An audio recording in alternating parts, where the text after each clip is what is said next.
Pourquoi est-ce qu'on se blesse aux ischio-jambiers? La question, elle est vaste, la question, elle est complexe et elle doit être évaluée vraiment individuellement. Mais je vais essayer de donner quelques observables, des choses que j'ai pu voir, que j'ai pu expérimenter, moi-même malheureusement, mais également avec des clients ou des gens qui ne sont pas clients malheureusement. Euh, les raisons que je vais donner sont sans ordre de priorité. Donc c'est vraiment en vrac, il n'y a pas de numéro 1, numéro 2. Ce que je vais donner, le manque d'échauffement. Le manque d'échauffement, ça paraît trivial, mais quand on s'échauffe mal, par exemple s'il fait froid ou si on va faire de la course à vitesse maximale et qu'on ne s'échauffe pas suffisamment, ça peut créer des lésions aux ischio-jambiers.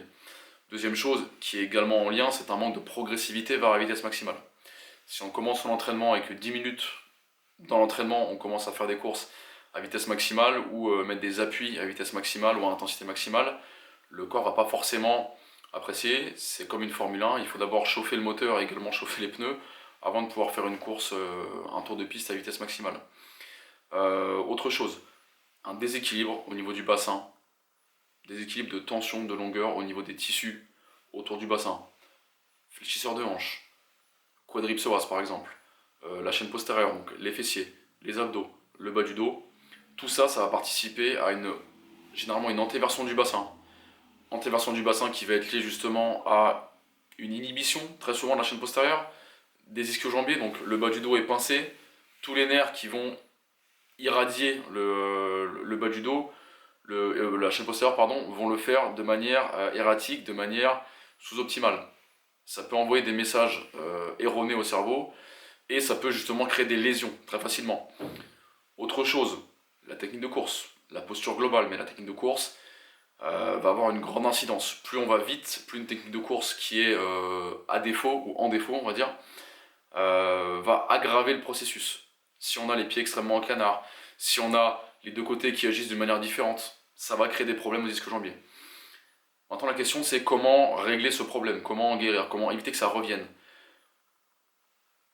Ce que j'ai observé, ce que j'ai pu faire avec des clients, il faut un bilan complet, il faut une évaluation complète de pourquoi c'est arrivé. Il faut qu'on identifie les causes profondes pour ensuite tracer un plan d'attaque et écrire un programme qui soit en accord avec ce qu'on a identifié. Faire des choses en fonction juste des ischio-jambiers, ça ne sert à rien. Dire les ischios sont trop faibles, donc il faut les muscler, ça ne marche pas. Ça peut marcher à court terme, ça marchera généralement peu à long terme. J'ai observé ça. Généralement, c'est la méthode qu'on nous donne. Il faut renforcer les ischio-jambiers. Ils sont trop faibles. D'accord, mais s'ils étaient trop faibles, pourquoi ils n'ont pas cassé avant? Question que je pose. Si bien qu'ils étaient forts jusqu'à ce qu'ils cassent. Donc, qu'est-ce qui a causé ça? Il faut trouver la solution. Il n'y a pas de programme unique. Il n'y a pas de programme générique qui va marcher pour toutes les personnes. Il faut faire quelque chose d'individualisé. Si vous souhaitez faire un bilan, du coup, individualisé, vous pouvez m'envoyer un message, planifier ça et avoir une réponse rapidement.